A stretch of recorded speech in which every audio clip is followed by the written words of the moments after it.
Good afternoon, everybody from Munich. Nice sunny Munich today, and welcome to our eCognition webinar. Today we are really happy and excited to have two great speakers from the University of Salzburg to discuss the topic automated extraction of geospatial information in the context of humanitarian action support.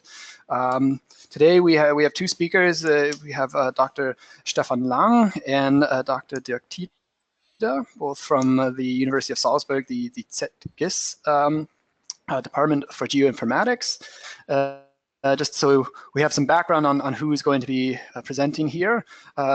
Stefan, or Dr. Lang, is the head of the ZGIS Division Integrated Spatial Analysis and research coordinator at ZGIS. His research focuses on object-based image analysis, or OBIA,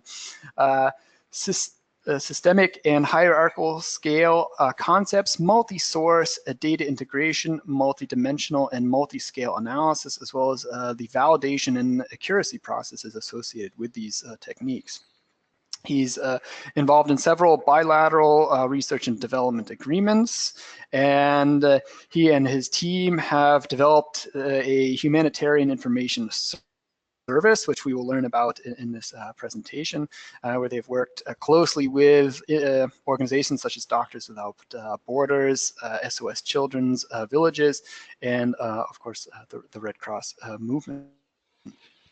Shortly, I will hand over the presentation to Stefan, and he will begin.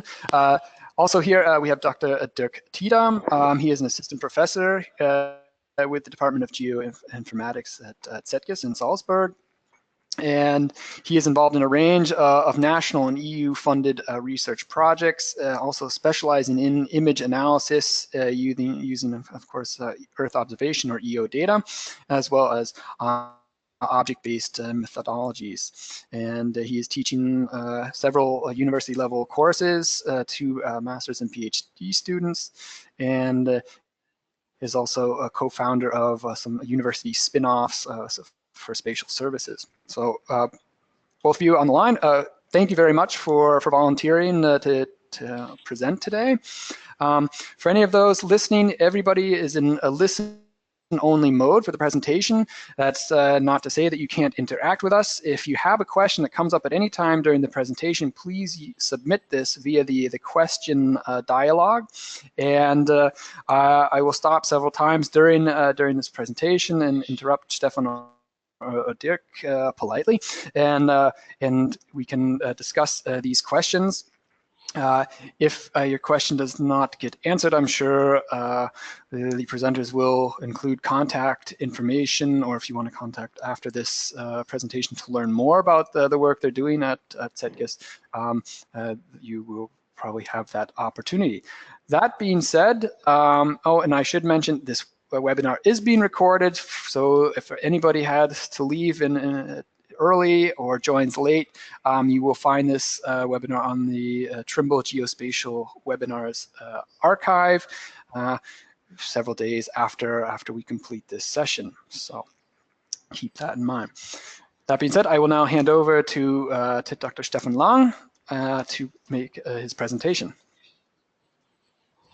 Okay, thanks a lot, Keith, for this warm welcome. I hope you hear me properly, and I say hi around the globe.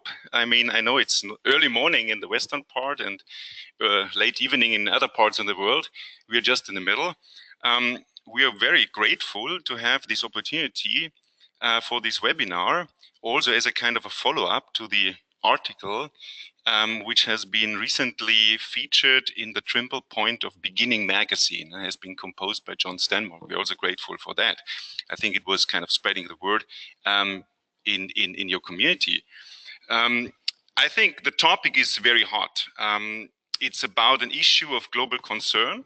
It's not about just a few refugees which are maybe around the corner, but it's about the huge population displacement that takes place all around the world currently.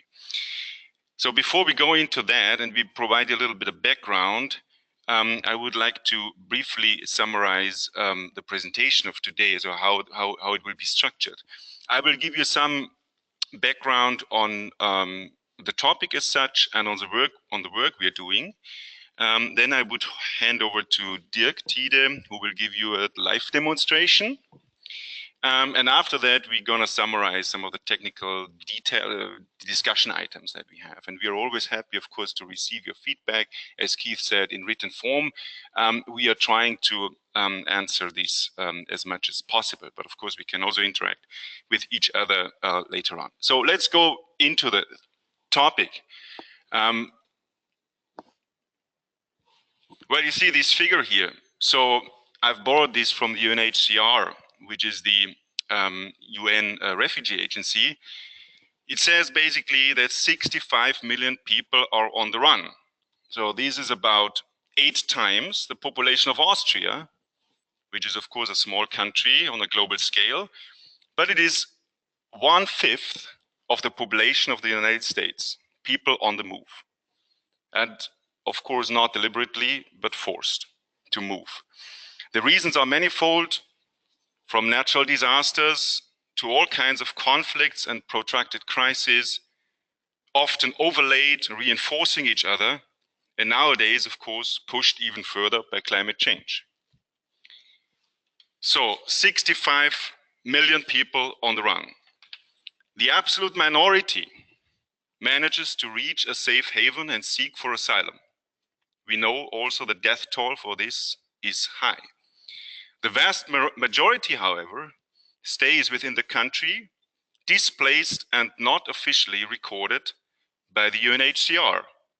These are the so-called IDPs. You see them here on these figures. That's the vast majority.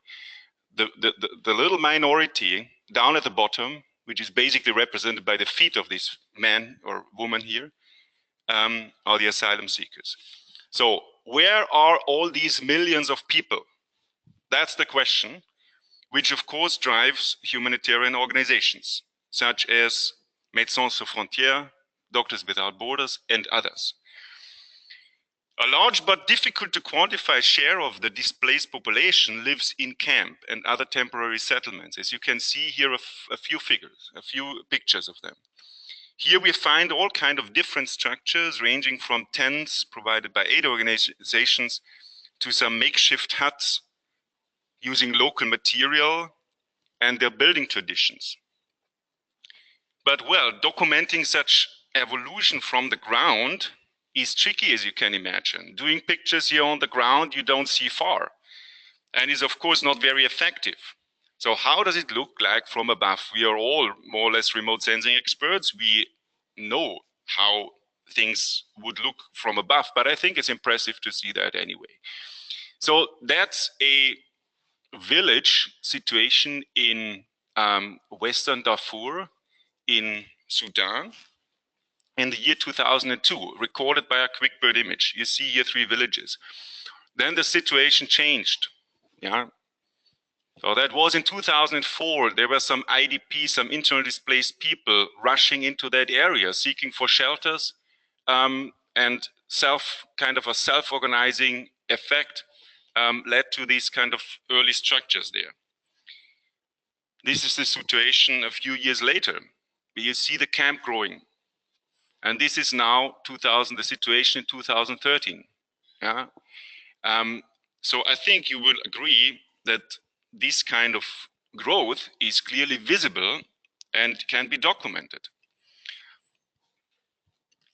What do we see on such an image? Tents, if we zoom in, tents, camp facilities, single huts, and other indications for human presence, but also agricultural fields and other land use features. Yeah? This tells a whole story of the development stage of the camp and of the evolution, and also of the internal composition. And aid organizations are actually capable to read this kind of information that we translate for them. How does Earth observation help? Does Earth observation help better understand the dynamics of such camps? This is what you can see here. This is an area in northern Uganda hosting refugees from South Sudan that crossed the border.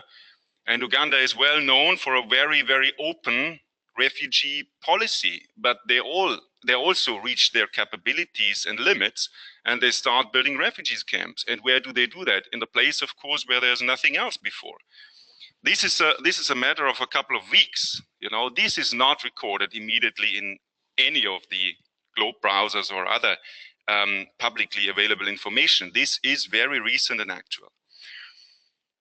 In fact, Earth observation may be the only tool, or one of the very few tools, that delivers actual, objective, and measurable information. And the latter is, of course, very important, as it would enable us also to use the standardized workflows. Humanitarian organizations require most up-to-date information. That's why we usually seek for very freshly tasked imagery. Platforms such as Google Earth are often not capable to reflect the high dynamics of such situation in an appropriate way. Yeah, as you see here, the example of Kutupalong. You have heard of this camp probably in the news with regard to the Rohingya crisis in Bangladesh. The most recent situation is documented on the ground as this, but is not reflected in Google Earth. Okay. Well, how to meet the information demand? This is a broad list of items which are important, or let's say information bits which are important for humanitarian organizations. We are not going through them in detail. I think you can read all this. It's not only about the population, but of course the population is the most important. The population figures is the most important bit of information, but there's all kinds of secondary information which is also important. Moving on a little bit into the more technical stuff. What are now the challenges in an operational context? Operational means to really support humanitarian action, not doing solely research and, you know, curiosity-driven questions, but supporting action. That means providing information very efficiently, very reliably, and very well in time. So there is an issue of automation that we are going to discuss in a few minutes in the live demo. And of course, there's a lot of potential using tools like eCognition, but there is, of course, also limitations because the situation is complex. Yeah, so there is all kind of different camp structures. We will show you some examples. The image quality may vary, of course, from one time to the other. The image resolution is different, the geographical conditions, and so on, seasonal effects, all kinds of things. Yeah. So, of course, it's not always the ideal situation as it is here, where, of course, those who are familiar with the technique, they see immediately, okay, this can be well represented in any OBIA software environment, but it may not be always as easy as that, yeah, as we will show you in a second. So, short promotion for our information service. This is called EO for Whom. So means Earth Observation for Humanitarian Action Support. We do all kinds of things. This is kind of a visualization of the requests that we are kind of working on. Mainly, first and foremost, we work together with one particular humanitarian organizations, but actually we are at the moment trying to expand this network. So this main user at the moment is Médecins Sans Frontières. This is we have a long-lasting collaboration with them. Started in 2011 already. Of course, it took quite some time to set up that service, but nowadays it is kind of an operational service. As I said, it goes directly. It's directly used by the so-called GIS unit of Médecins Sans Frontières, which is located in Geneva. They do all the mappings and they do all the information, geospatial information delivery to the people in the on the ground, to the field staff, and they receive the satellite-based information products through us. You see some key figures of Médecins Sans Frontières. This is, as I said, the main partner that we have at the moment, but we are expanding this network. We are also collaborating with other NGOs in the humanitarian domain, as Keith has reported on. But the examples that we show here are mainly taken from this cooperation. it's always time critical, as I said. Therefore, automation is definitely needed. Yeah, you see here a few other aspects related to that. So time is definitely the key issue, yeah, in humanitarian action. I think I cannot repeat this often enough. So it is something where we need tools and technology that supports this as efficient as possible. Always time critical. So just very briefly, this is a typical situation, and let's say it's one of the more simpler cases, as you may see. Of course, you can convert this OBIA approach, no problem in that case. It's kind of standard routines to differentiate different dwellings, different dwelling types. And you see here, okay, you have smaller and larger dwellings, but and they also have specific colors. You may not see this on this screen, but actually, of course, you can in other situations, you may also see different types of building material and so on. Yeah? So color and shape is definitely key here as well. This kind of information extraction tells a whole story to those who are to those organizations who use that, because it's not just, let's say, a kind of collection of different types of tents, but they all still tell their specific story. Yeah. So this is one of the map products that we are eventually producing, but we're doing these static maps, but we also do some all kinds of other technologies to deliver these information layers. Population estimation, so you will deliver some figures on the specific dwelling types, and this will be then multiplied by a kind of an occupancy, average occupancy rate, to reach to the average number of population which is located there. And then, of course, you cannot do all kinds of fancy visualizations regarding densities and these kind of representations here in globe browsers.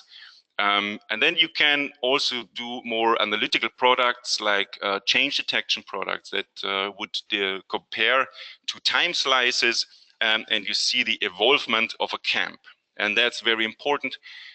Because humanitarian aid organizations, they need to know not only the actual figure of population, but also how this population has been grown over the last month or years, and how it is overall composed in the overall setup of the camp.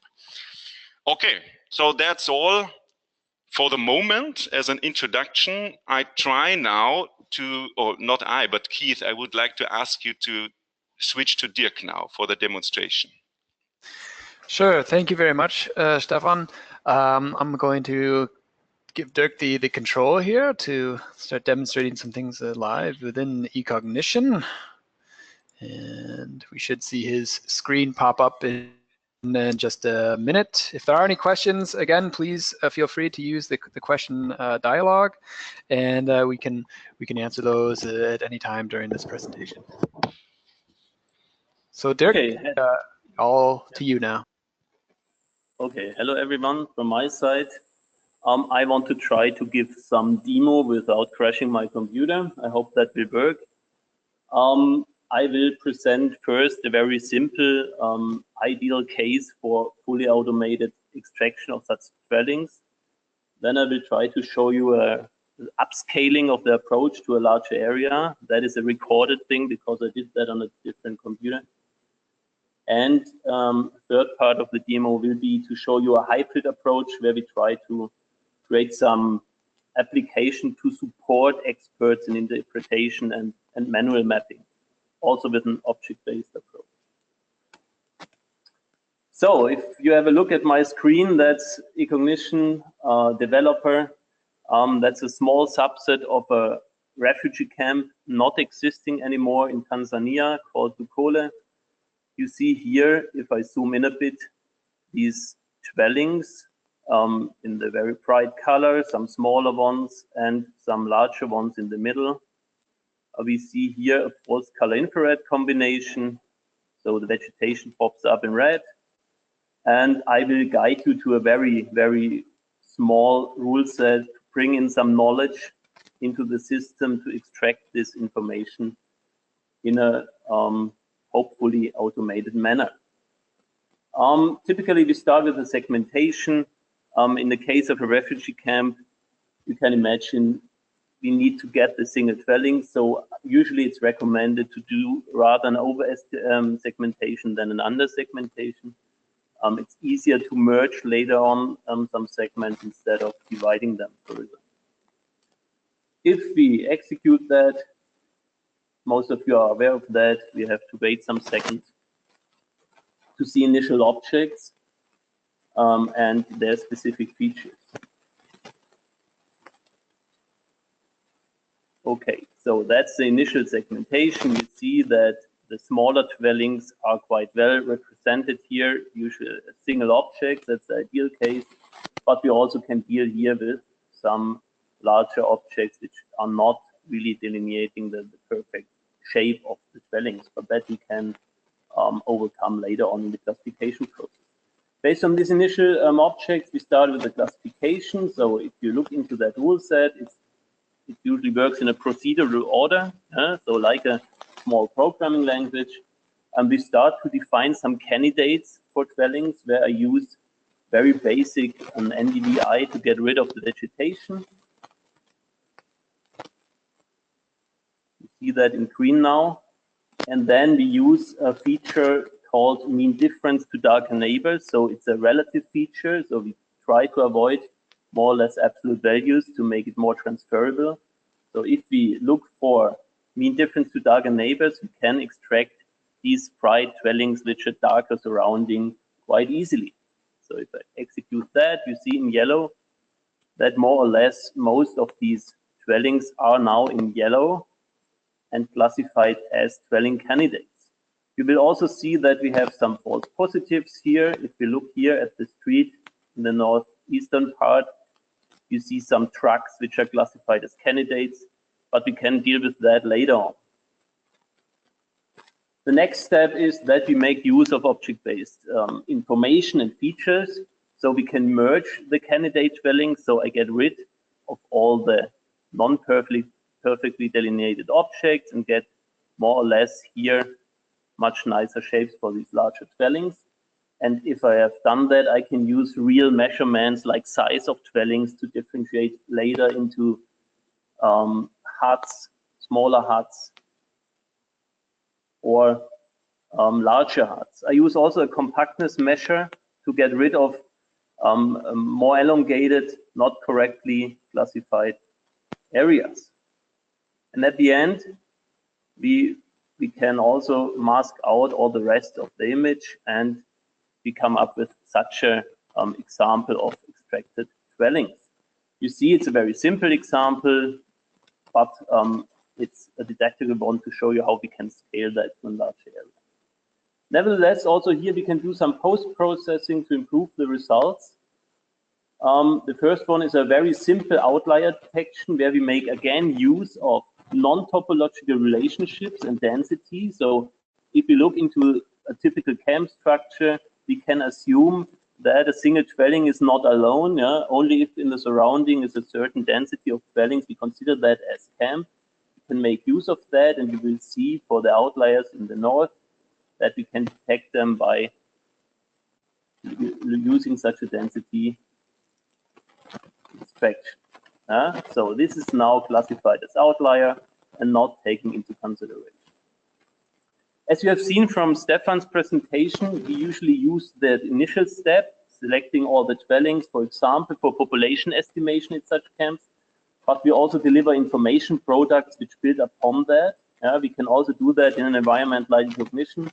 For example, in that case, we can aggregate that in a multi-scale hierarchy to, for example, grid cells. In that case, I will execute the top algorithm, and you see that we can do on a higher level such a density layer, measuring only the smaller huts, not the big ones. That's why here in the middle you have these lighter colors, and the more reddish color shows a higher density of them. You can also do that on a different geometry. You can aggregate that on hexagons if you want to get a better delineation of the shape of the camp. It's quite similar. Instead of grids, you segment here sort of hexagons or do a hexagon tessellation and aggregate through the level structure the amount of huts. So it's quite defined in such an object hierarchy how to do that. Okay, so very simple example, but I will switch now to the recorded one where I want to show you how that can be scaled for the bigger area. So we see here the whole image of that camp. That's Lucole A and B. That's A and B not existing anymore. They hosted around 120,000 refugees 15 years ago. And we start here now to scale that rule set to the whole camp. We are using here eCognition server in the background, so we can tile the image and distribute that to different CPUs, different computers, what you prefer. In that case, and I will start the recording and will give you some information during the execution. So in that case, it's on one workstation, but we have 8 cores to use. In that case, I translated the rule set I showed you into a server-based rule set. I will give you some insights into that. Basically, it tiles the image in that case into 19 subsets, and the rule set is deployed to everyone, to every subset here. You see that 8 are processed at the same time. That means I'm using 8 cores for that. In the right, you see the rule set, how it looks now. So it's basically distributed into 3 parts. The first part is creating the tiles. You can define the tile size. Then I do the candidate extraction on the single tiles. And the post-processing and classification is done on the whole image again when the pre-processing has stopped and the tiles are again stitched together. So that's a live recording. You see that half of the data is processed. We zoom now into one of the tiles. That's tile number 4. You see candidates are extracted, not yet differentiated into size because at the tile borders we need a merging, and then we use the rules of the size of the dwellings to differentiate them further.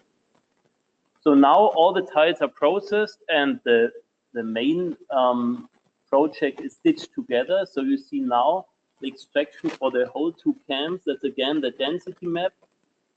You see that there are not many false positives around the 2 camp structures. You see the 2 hierarchies here. Only the small huts are aggregated. On the northwestern part, you see such a hotspot. If you look into that, you see it's maybe not a camp, but it's a settlement. So it's not really a false positive, but you can deal with that quite easily. So in that case, we have extracted around 25,000 single huts in a very automated and fast manner. The last demonstration I want to show you is that we have often the case that we look into more complex camp areas and then we need some manual interaction. And we try to help the experts in the manual interaction and to support them in object-based environment to make use of that.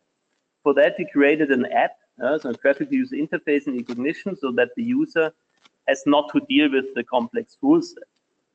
If I start eCognition now, I can here select the app.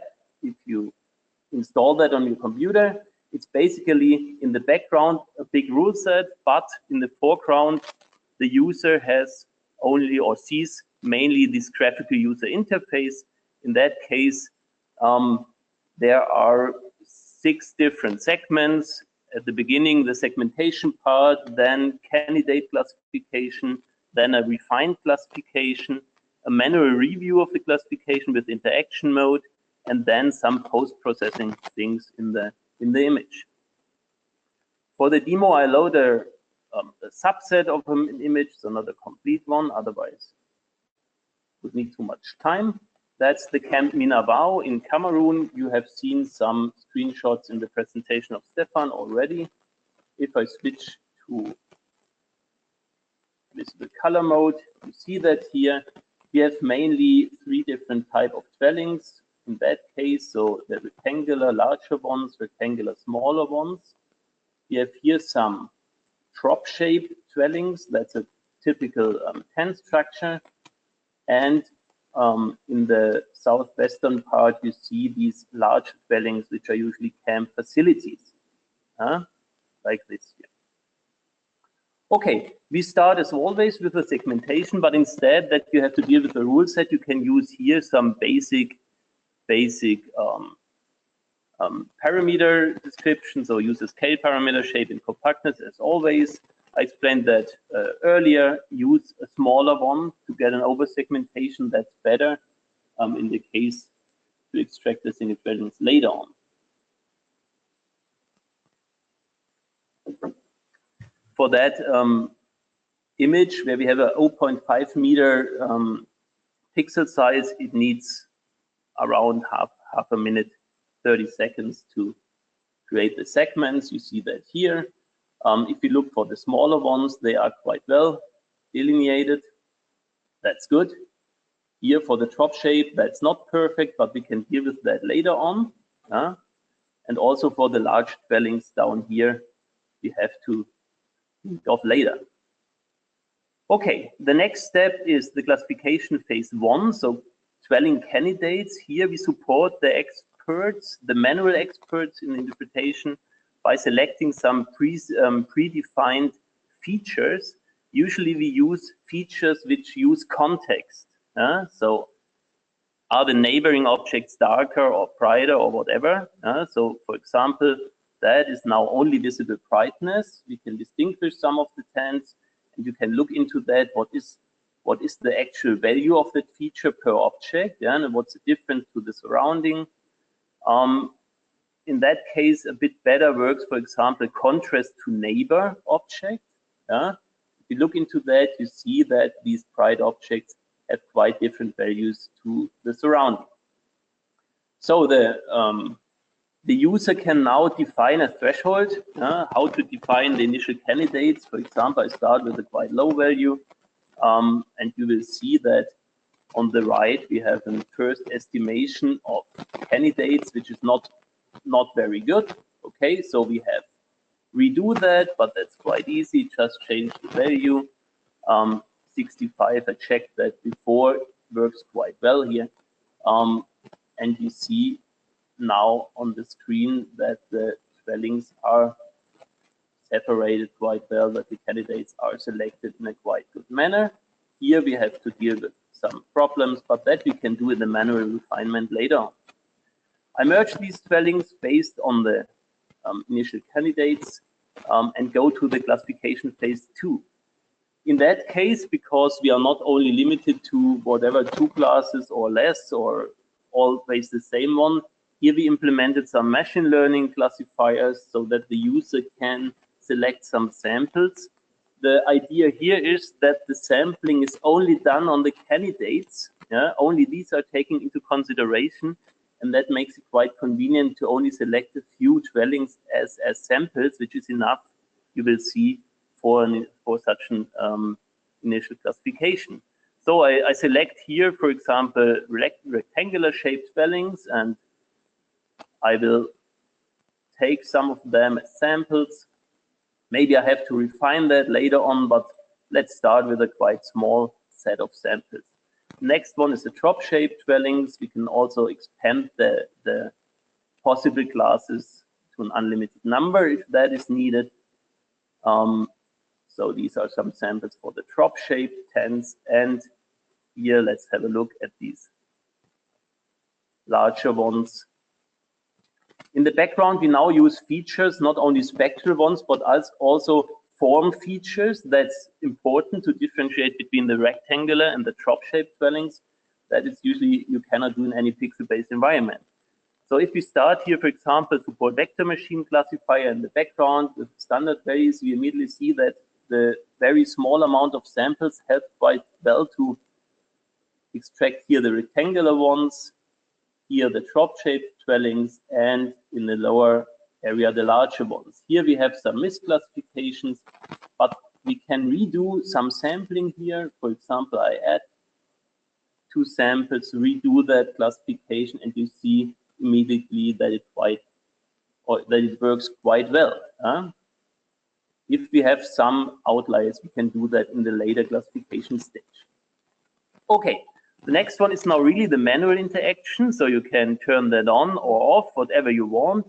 As I mentioned, in the background, there is a huge rule set who is steering all these tasks. It's like a programming language, so to say.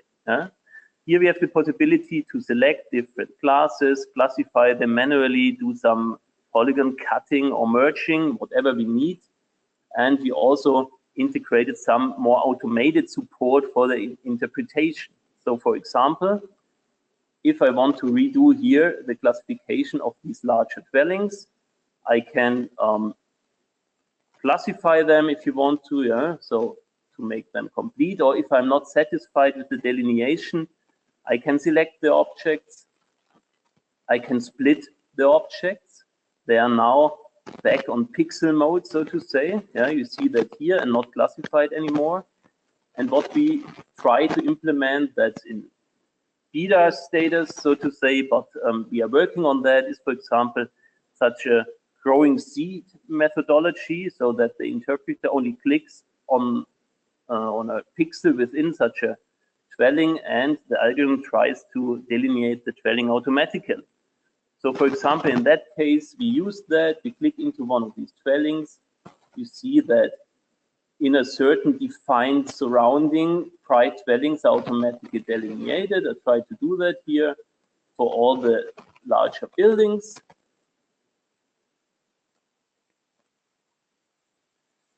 Like this. If I turn off the single object outlines, you see that worked quite well. I can now also select all the objects and merge based on the classes. And if I now zoom out again, we have here single objects for the large dwellings. At the moment, they are not classified as large dwellings. I can do that immediately and get, in the best case, a quite nice delineation of the results. Okay, so that's support of the manual interpretation and refinement of these classes. At the end, we can do some post-processing here. For example, we can generate a camp extent, that's based on density, but the user can define what is allowed as dwelling density to delineate the camp outline. That needs now some seconds. That's also used to define outliers later on and calculate, if you see that down here, the dwelling count. So in that case, would be such an example for the camp extent.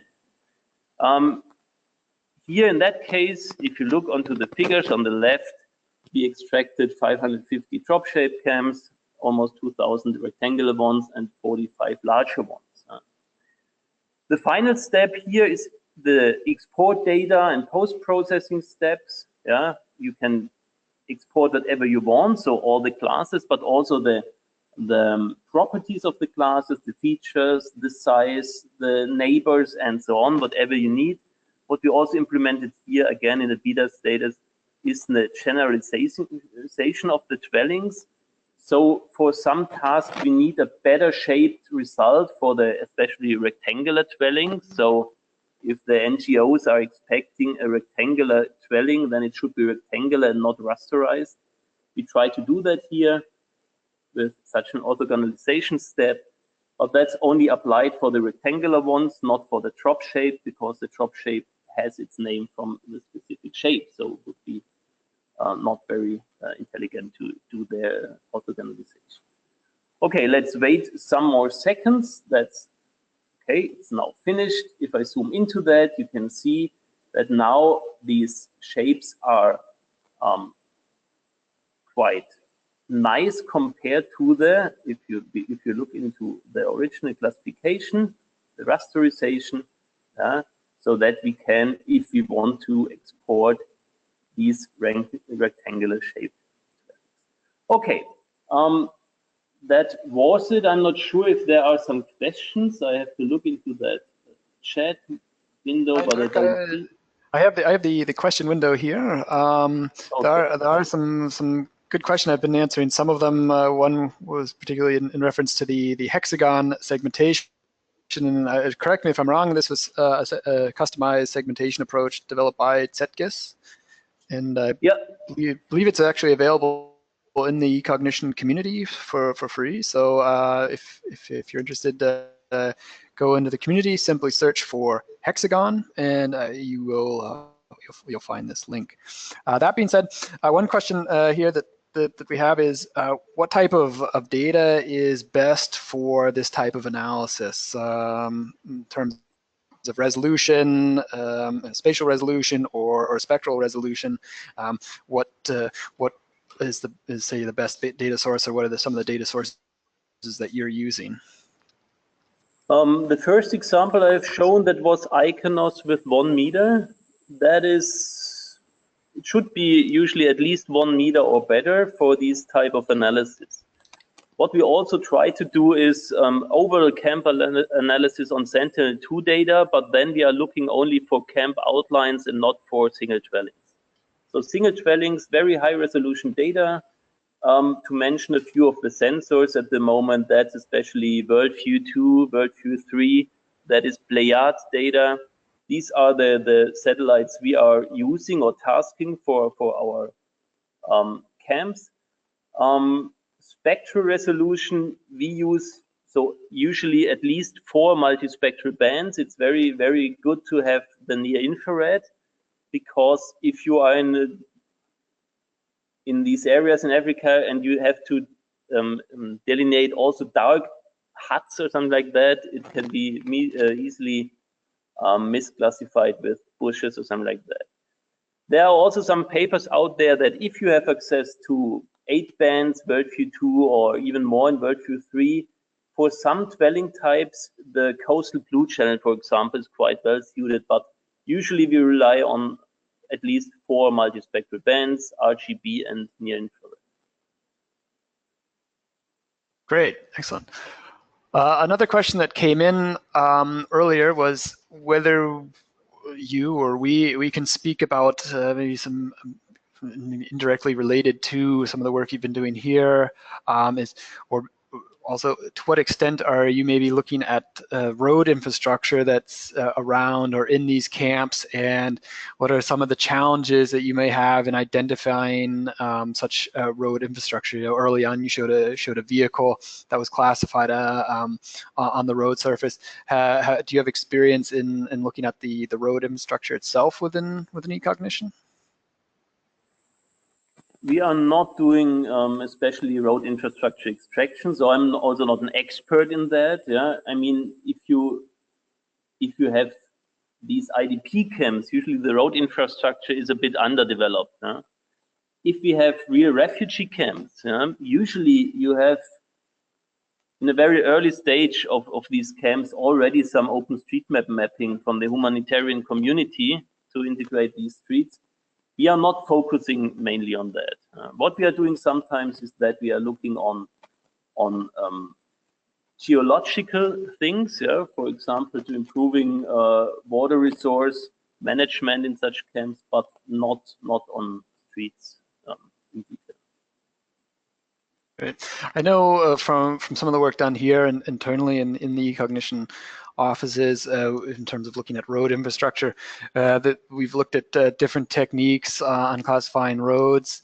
One that has been investigated in some internal projects is actually using template matching for detecting road surfaces, typically because a road surface has a strong spectral difference, at least in some developed countries where you're having very dark blacktop or maybe very bright concrete as opposed to darker or brighter surroundings, where road infrastructure can become quite difficult to find. And this is not necessarily a weakness of eCognition, but we have to ask ourselves, if I can recognize the road surface as a user, it's a good indication that the computer will be able to recognize it. But if we're talking about some of these situations in, say, Africa, where you may not have a paved road, but there may be smaller paths, these can be very challenging to find within say a fully automated method. But there are tools within eCognition, and I think Dirk has shown some very great tools, not only combining the spectral analysis tools within eCognition, but also they've made use of various geometric descriptors within their analysis. So looking at the compactness of a shape, maybe how linear an object is, could be a good indication for roadways and things of this nature as well. So one thing to think about if looking at for these types of structures. Another question just came in here specifically towards the segmentation technique that you used. I'm not sure how much detail you have on this, but did you set the same layer weight for the multi-resolution segmentation for each of the, in this case, 4 layers, or how did you go about with weighting the layers for this type of analysis? In that case, it's the same weighting for all layers. So I recommend that only if you know exactly what you are doing, that you change that. So as I mentioned at the beginning, we are using the initial segmentation as building blocks. I'm not expecting a perfect segmentation at the beginning. But after an initial segmentation, I can use object-related features to improve my objects, merge objects. You can do the eCognition based on domains, on classes, on parts of the image. So I recommend multi-resolution is a good start. You can also use another one, but in that case, it works best for us. But yeah, I think you can do a lot after you have your initial segments and not try to have the perfect segmentation at the beginning, because that's, yeah, would be a miracle to have that with only one algorithm. Exactly. That's one thing that my experience interacting with some of our users is don't necessarily get hung up on the trying to find the perfect weighting, trying to find, say, the perfect scale parameter, or thinking that you're going to get a perfect image object, like Dirk said. The multi-resolution segmentation, we often say, if you thinking of remote sensing data, this is an ideal algorithm for getting initial image objects from remote sensing data. And as you saw in the presentation, not only here within an architect environment, but also within the developer environment, once we have those initial image objects, there are a number of tools and descriptors available within eCognition to say, well, I didn't get the perfect outline of my dwelling, but you can grow and shrink and manipulate these initial image objects using other algorithms available within the software to then get that more ideal or pleasing image object, the one that you are then going to use for the final export or analysis. At this point, I don't see any more questions coming in from the audience, but I do have another question for my own here. During the presentation, we've seen you've used this on several different data types in several different locations. And I've also had the pleasure of reading through the various publications about this topic.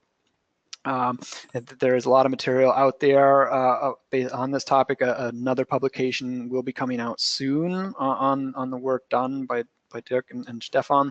So keep your eyes open. We'll be posting it in our resources. But how well, in your experience, how transferable is this from one location to another? Could you use this in a more tropical environment and then transfer it to say a more Saharan environment in your experience? For that, Keith, I would ask you to give the presentation mode back to Stefan. He has some slides about that left, which would answer the question, I think, a bit better. Okay, perfect. Then if Stefan's still on the line, then I'll hand him the presenter role and he can show the material on this.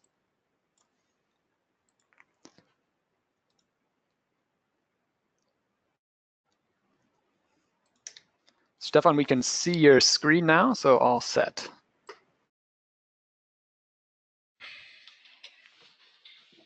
Okay.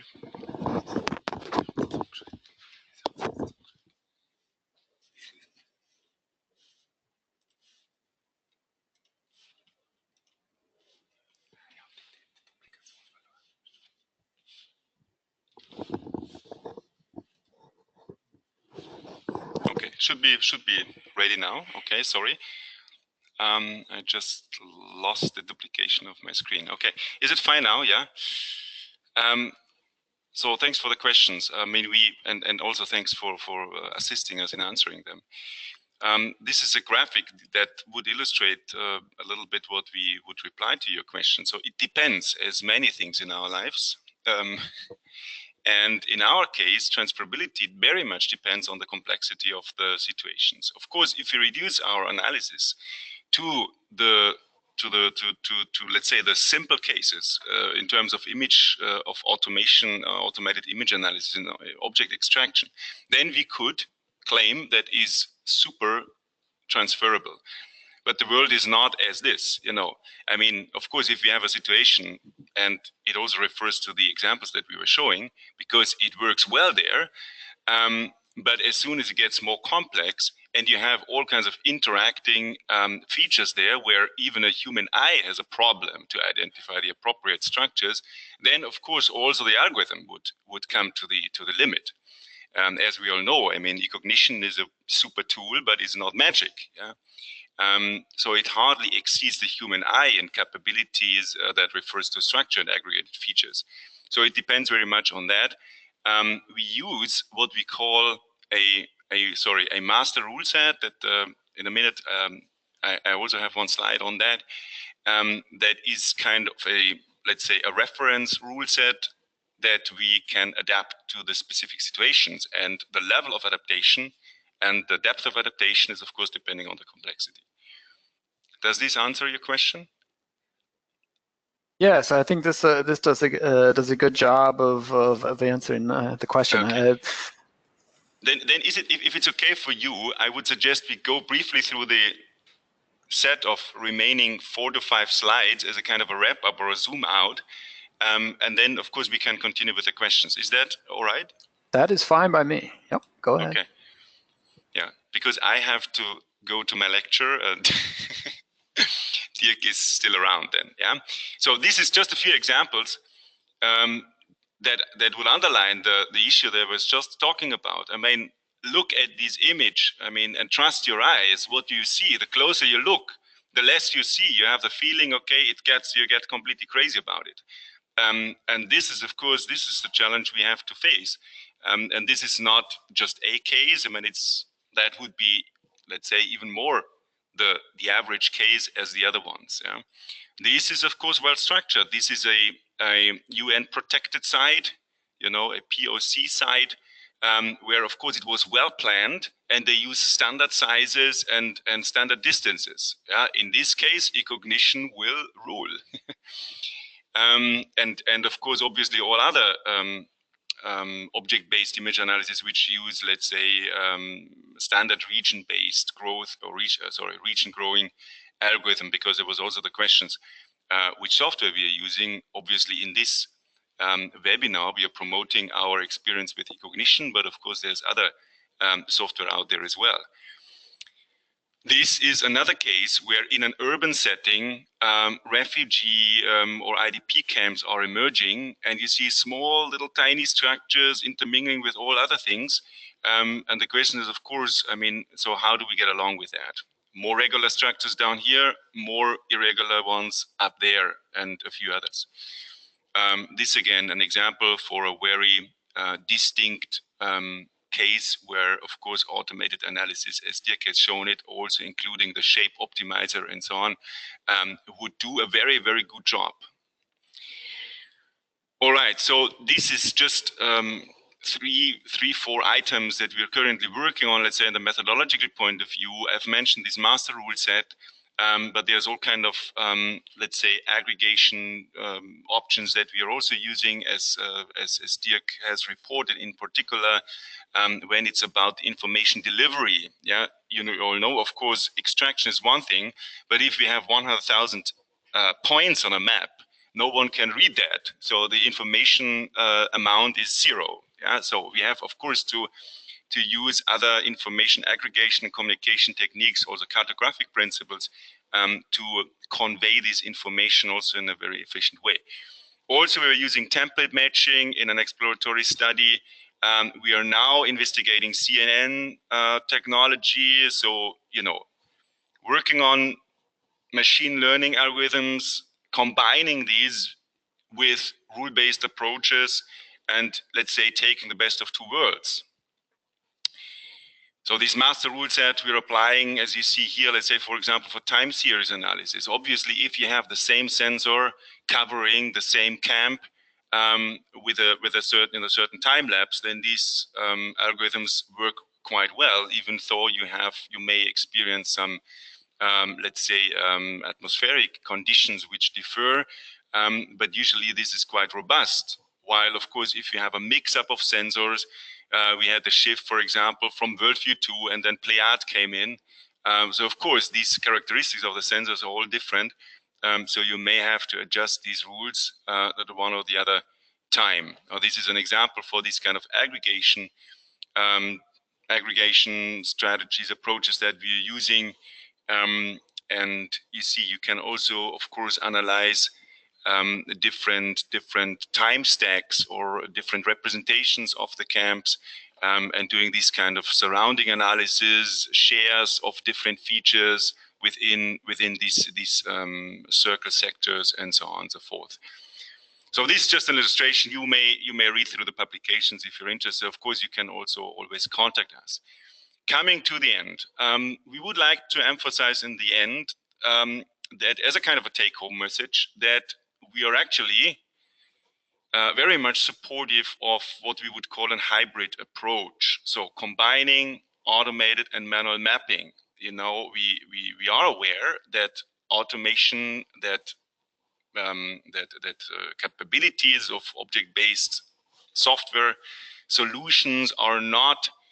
Do they have their strength in particular sub-tasks, but is not comparable as, let's say, or is not as capable as a human eye if you have more complex situations. So why not combining this? Why not supporting human interpretation and making it really as efficient as possible? Yeah. So the decision whether to use an automated or manual approach would, of course, depend on the complexity of the situation, as we said, but also on the size of the camp. The repetition needs. You know, currently we're working on the Kutupalong camp in Bangladesh, hosting the Rohingya refugees a couple of times, and it's a huge camp. Yeah. So of course it's the question: do you start from the same thing all over, or do you rely on some automated techniques that would help to do this job more efficiently?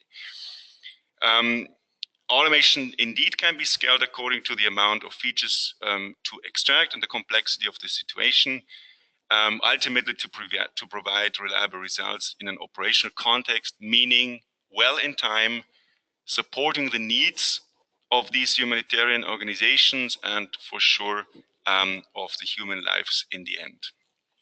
Thanks a lot for your attention. This officially ends the presentation. I see the time is quite okay. We have a few seconds to go until we reach the official end, but as I said, we are available for your questions. Thanks a lot.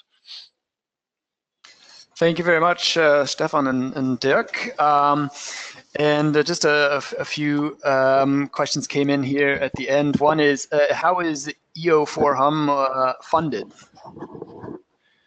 Oh, well, this is a good question. There is a kind of a mixed funding scheme. We have research projects as the ones which are mentioned there, which are, you know, in a competitive funding scheme. So we applied for that and it got funded based on objective criteria. But we do also have direct support through the organization. So MSF is funding activities, operational activities at our department, which is again supported by foundations like this one here, or we have other foundations that support the work. And we also have support from the federal government here in Salzburg. Great. There's been a series of other questions throughout the webinar that I've been answering myself based on my expertise with eCognition. And if any questions do come up, please feel free to contact us. You can always write out to support@ecognition.com if something came up in this webinar that you'd like to learn more about, or if you'd like to find the recording. Like I said, it will be hosted on our website. That being said, again, a big thank you to Stefan and Dirk from Salzburg today for taking the time. I know your busy schedule, and Stefan, I know you have to run to your next lecture. So again, thank you. And with that, we'll end our webinar today. Please keep your eye on our announcements. We will have a webinar scheduled for around mid-May. The topic is still to be decided, but we'll make this announcement shortly. And thank you all for attending, and I hope to see you in the future. Have an excellent afternoon or rest of your day. And again, thank you.